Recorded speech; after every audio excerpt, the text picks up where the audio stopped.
Hello प्यारे बच्चों, कक्षा 4 पर्यावरण और हम भाग 2 पाठ 15 आसपास की सफाई। मीना के घर के आगे बहता था एक नाला। कूड़ा कचरा फेंक जिसे लोगों ने भर डाला।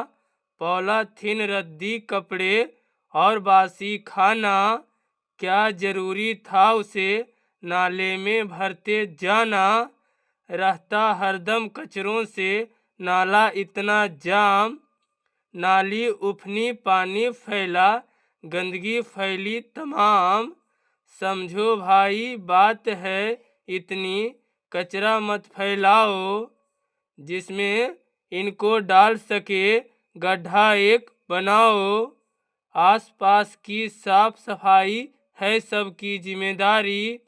कूड़ेदान के उपयोग में ही है अपनी समझदारी। प्रश्न 1 है, हम सबको अपने आसपास की सफाई क्यों करनी चाहिए? तो हम सबको अपने आसपास की सफाई करनी चाहिए क्योंकि बीमारी फैलने वाले कीटाणु गंदे स्थानों पर ही पनपते हैं। अगर हम अपने आसपास के साफ सफाई रखेंगे तो हमें अनेक प्रकार की बीमारियों से बच सकते हैं। प्रश्न संख्या 2 है, कूड़े कचरे को यहाँ वहाँ फेंकने से क्या क्या नुकसान होता है? तो कूड़े कचरे को यहाँ वहाँ फेंकने से हमारा वातावरण दूषित हो जाता है। खुले में फेंका गया कूड़ा कचरा हमारे पर्यावरण, जीव जंतु और मानव स्वास्थ्य के लिए हानिकारक है। प्रश्न 3 है, हम सब लोगों के घरों में बहुत सी बेकार सामग्री या चीज़ें होती है। इन बेकार की अनुपयोगी सामग्री की एक सूची बनाइए जिसे हम बाहर फेंकते हैं। तो खिलौने, प्लास्टिक, बेकार पेपर, खराब कलम, पुरानी किताबें, खराब दवा की बोतल, बेकार कॉपी, पुराने कपड़े, सब्जी के छिलके, बेकार डिब्बे, खराब चश्मे, कीटनाशक की बोतल। प्रश्न 4 है, आप देखते होंगे कि कुछ कचरा आसानी से सड़ गल जाता है और कुछ कचरा बहुत दिनों तक नहीं सड़ता है। इसकी भी एक सूची बनाइए। तो सड़ने वाला कचरा, सब्जी के छिलके, पेड़ के पत्ते, बचा हुआ भोजन, खराब कागज, सूती कपड़े जो कि बहुत जल्दी सड़ जाते हैं। और नहीं सड़ने वाला कचरा है प्लास्टिक की बोतल, कांच की डिब्बा, प्लास्टिक की खिलौने, खराब कलम, रबर की वस्तु। प्रश्न 5 है, आप अपने घर से निकलने वाले कूड़े कचरे का निपटारा कहाँ करते हैं? तो मैं अपने घर से निकलने वाले गीले कचरे को गड्ढे में डालता हूँ और सूखे कचरे को कूड़ेदान में डालता हूँ। प्रश्न संख्या 6 है, कूड़े कचरे के निपटारे का सही तरीका क्या है? तो हमें सड़ने वाले कचरे को मिट्टी में दबा देना चाहिए और नहीं सड़ने वाले कचरे को कूड़ेदान में डालना चाहिए। प्रश्न संख्या 7 है, क्या आपने कूड़े कचरे के ढेर से कुछ लोगों को विभिन्न चीज़ों को इकट्ठा यानी जमा करते देखा है? उन्हें ध्यान से देखिए और बताइए कि वे क्या क्या इकट्ठा करते हैं। तो वे लोहा, कांच, पुरानी किताबें, प्लास्टिक की बोतल, खराब बिजली के उपकरण, बेकार एल्युमिनियम की बोतल। प्रश्न 8 है, इकट्ठा करने के बाद उन वस्तुओं का क्या किया जाता है, अपने शिक्षक से पता कर लिखिए।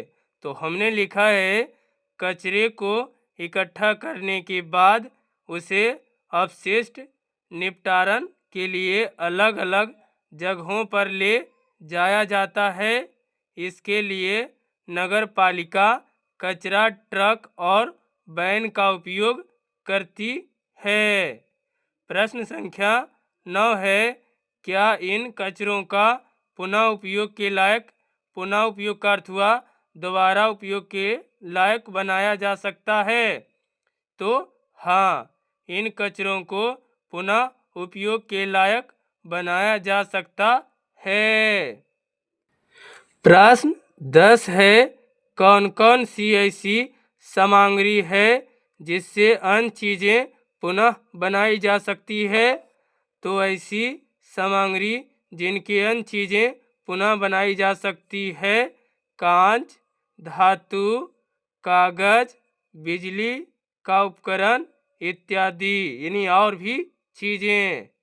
प्रश्न संख्या 11 है, आप अपने आसपास एवं विद्यालय को साफ सुथरा करने हेतु कौन कौन से कार्य करेंगे, लिखिए।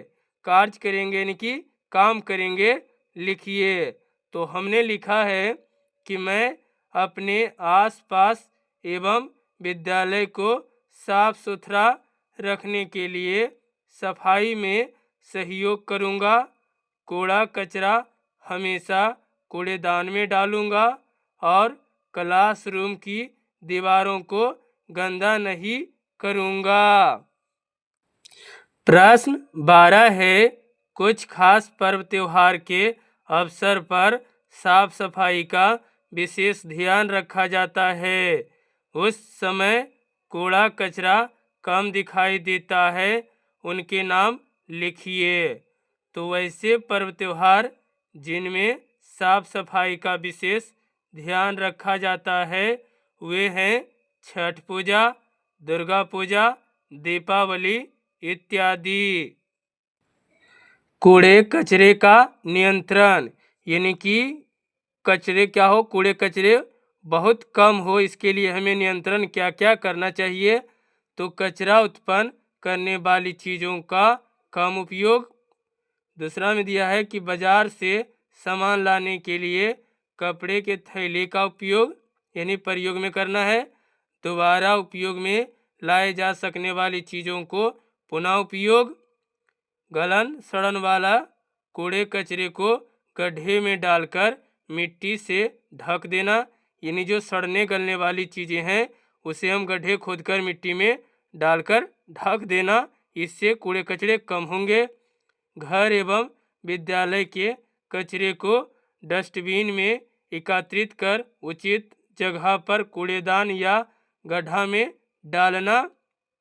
पुनः चक्रण हेतु प्लास्टिक, पॉलीथीन, शीशा, लोहा, कागज आदि को एकत्रित करना। इससे क्या होगा, कूड़े कचरे का जो गंदगी होगा वे कम होगा। अगला है सब्जियों को छिलके, बासी भोजन, चोकर, चावल के कण आदि जानवरों को देना। ये सब अगर हम करेंगे तो हम सभी मिलकर करेंगे तो कूड़े कचरे पर नियंत्रण पा सकते हैं। और नीचे लिखा गया है कि बच्चों ने तय किया कि हम अपने घर, गली एवं विद्यालय की साफ सफाई मिलकर करेंगे। बिल्कुल, अगर हम सभी देशवासियों एक साथ मिलकर अपने घर, गली, मोहल्ले, विद्यालय और भी जगह को अगर साफ सफाई मिलजुल कर करेंगे तो हमारा देश स्वच्छ और सुंदर हो जाएगा। ये चैप्टर समाप्त हो गया है प्यारे बच्चों। अगर वीडियो आपको अच्छी लगी हो तो वीडियो को लाइक, शेयर, सब्सक्राइब जरूर करिएगा। इसके लिए आपको बहुत बहुत धन्यवाद।